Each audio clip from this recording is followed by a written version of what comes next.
3.5 साल हो गए, 32 नहीं हुआ जो चुनावी एजेंडा था। ओबीसी आरक्षण पर मामला फंस गया।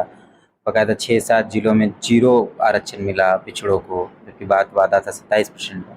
और ऐसे कई पॉलिटिकल वादे हैं जो 3.5 साल में नहीं पूरे हो पाए हैं। उस पर फिर कैसे जनता के बीच चुनाव में जाएंगे? देखिए, 3.5 साल का कैलकुलेशन आप लोगों के लिए बड़ा आसान होता है। राज्यपाल की शक्तियां जो है असीमित नहीं, मतलब एकदम असीमित नहीं है, सीमित शक्तियां हैं। उसको 3 बार, शायद 2 बार 3 बार भेजने से वो 2 बार का परंपरा, और तीसरे बार में वो बाध्य है संवैधानिक तौर पर। तो वो काम भी राज्य सरकार करेगी। अब जब विधानमंडल आएगा तब समझ में आएगा। झारखंड में ट्रैफिकिंग, कई आदिवासी महिलाओं को दिल्ली ले जाना, डिस्प्लेसमेंट का यहाँ बड़ा मामला है। कई मजदूर बाहर मर जाते हैं। क्या एक फिल्म ऐसी बननी चाहिए जिसपे ये ट्रैफिकिंग और विस्थापन और बेरोजगारों वाले मसले पर सवाल उठे? देखिए, जो चाहे वो कश्मीर फाइल्स लीजिए, चाहे वो केरला स्टोरी लीजिए, ये तो व्यक्ति विशेष को खुश करने के लिए, संगठन विशेष को खुश करने के लिए लाया गया। पिछड़ा वर्ग नाराज है, 6 जिलों में 0% आरक्षण वाला जो मसला। सभी साथ हैं, हम सब पिछड़े हुए हैं। सहायक लोग, स्वसहायक लोग अभियोजकों की नियुक्ति का मामला, अभी हेमंत सरकार ने नियुक्ति पत्र दिया। उसमें जो डाटा निकल कर आता है उसमें ज़्यादातर लोग जो हैं वो दूसरे राज्यों के हैं, जबकि आपका चुनावी एजेंडा हो, चाहे संविधान हो, चाहे सरकार का मुख्य एजेंडा हो, वो यही है कि हम यहाँ के लोगों को रोजगार देंगे। लेकिन उसमें एकदम उसके इतर लगभग 70-80% लोग जो हैं वो बाहरी हैं। आज कर्नाटका चुनाव के परिणाम आ गए हैं और कांग्रेस जो है वो एकदम जीत पर है और अच्छे खासे बहुमत से जीती है कांग्रेस। भाजपा की करारी हार हुई है और प्रधानमंत्री के प्रचार की भी हार हुई है। और जितने भी सत्ता में बैठे लोग थे, मतलब केंद्र के बीजेपी के लोग, उनको शायद एक जवाब मिला है। अभी हम लोग मौजूद हैं सुप्रियो भट्टाचार्य जो प्रवक्ता हैं झारखंड मुक्ति मोर्चा के। सरकार में वर्तमान में झारखंड मुक्ति मोर्चा कांग्रेस गठबंधन है।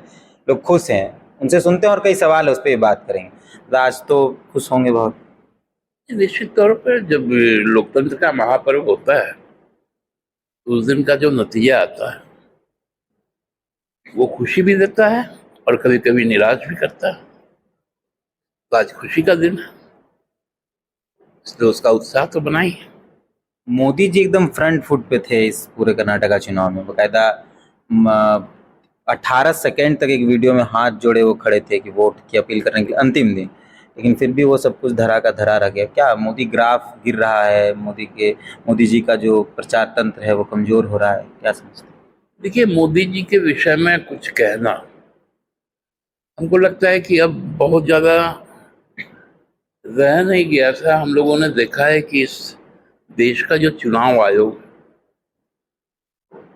जो शिवसेना के प्रतिष्ठाता और उनके जो आदर्श पुरुष रहे हैं बाला साहब ठाकरे जी, उन्होंने एक धर्म विशेष को लेकर एक वक्तव्य दिया था और उसके बाद चुनाव आयोग ने उस पर संज्ञान लेते हुए उनको 6 वर्षों के लिए प्रचार से विमुख कर दिया था।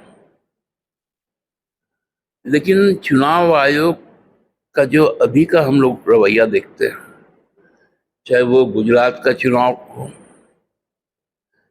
चाहे वो और किसी राज्य का चुनाव हो, कर्नाटका का चुनाव हो, धर्म को सामने में लाकर सार्वजनिक मंच से बातें करना, नारा लगाना, चुनाव प्रचार खत्म होने के बाद भी वीडियो संदेश जारी करना, हाथ जोड़े रखना, इस पर तो अब लोगों ने संज्ञान लेना शुरू किया है और रिजल्ट बताया। लेकिन दुर्भाग्य है कि चुनाव आयोग, हमको लगता है कि मूक, बधिर और अंध तीनों का एक सम्मिलित प्रतिष्ठान बन चुका है। इसलिए अब उस विषय में बातें करना, हमको लगता है कि जनता ही उस पर बात करेगी। झारखंड में भी इस जो कर्नाटका चुनाव का परिणाम आया है, झारखंड की राजनीति पर कुछ असर पड़ेगा लगता है? नहीं, देखिए, झारखंड की राजनीति एकदम अलग है, कर्नाटका की राजनीति एकदम अलग है। और उनके वहां पर विधानसभा का चुनाव हुआ था और हमारे यहाँ विधानसभा में अभी 1.5 साल के लगभग बाकी है। तो उनके मुद्दे अलग थे, हमारे मुद्दे, हमारे जो पीपल्स एस्पिरेशन होगा वो अलग होगा। तो उससे इसकी तुलना नहीं होगी। लेकिन हाँ, जो सामने में सन्निकट है, जो लगभग 1 वर्ष बाद जो लोकसभा का चुनाव होगा, उसमें जो कांग्रेस के जो खासकर कार्यकर्ता हैं और जो भाजपा के खिलाफ काम करने वाले जो भी राजनीतिक दल हैं, उनके जो कार्यकर्ता हैं वो एनर्जाइज्ड हो गए, उनमें एक ऊर्जा आएगा, तो उसका लाभ 24 के चुनाव में मिलेगा। 3.5 साल हो गए, 32 नहीं हुआ जो चुनावी एजेंडा था। ओबीसी आरक्षण पर मामला फंस गया, बकायदा 6-7 जिलों में 0 आरक्षण मिला पिछड़ों को, जबकि वादा था 27% का। और ऐसे कई पॉलिटिकल वादे हैं जो 3.5 साल में नहीं पूरे हो पाए हैं। उस पर फिर कैसे जनता के बीच चुनाव में जाएंगे? देखिए, 3.5 साल का कैलकुलेशन आप लोगों के लिए बड़ा आसान होता है, लेकिन हमारे लिए वो कैलकुलेशन 3.5 साल का नहीं, 1.5 साल का है। क्योंकि 2 साल तो हमने जिंदगी के साथ संघर्ष में बिताया, और आपने देखा भी होगा कि बहुत सारी जो जन आकांक्षाएं थी, हम लोगों की बातें थी, उस पर हम लोगों ने प्रस्ताव भी पारित किया, राजभवन भी भेजा, उसको संवैधानिक तौर पे चुनौती भी दी गई, कानूनी तौर पर राजभवन ने भी उस पर हर वक्त आपत्तियां की। तो जो व्यवधान आ रहे हैं लगातार, उनको बहुत जल्द हम लोग पार करेंगे, और हम अपने वादा के अनुरूप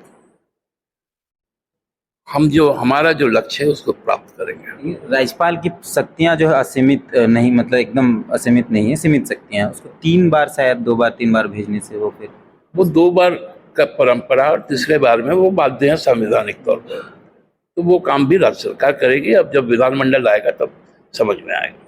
सहायक लोग स्वसहायक लोक अभियोजकों की नियुक्ति का मामला अभी हेमंत सरकार ने नियुक्ति पत्र दिया, उसमें जो डाटा निकल कर आता है उसमें ज़्यादातर लोग जो हैं वो दूसरे राज्यों के हैं, जबकि आपका चुनावी एजेंडा हो, चाहे संविधान हो, चाहे सरकार का मुख्य एजेंडा हो, वो यही है कि हम यहाँ के लोगों को रोजगार देंगे। लेकिन उसमें एकदम उसके इतर लगभग 70-80% लोग जो हैं वो बाहरी हो।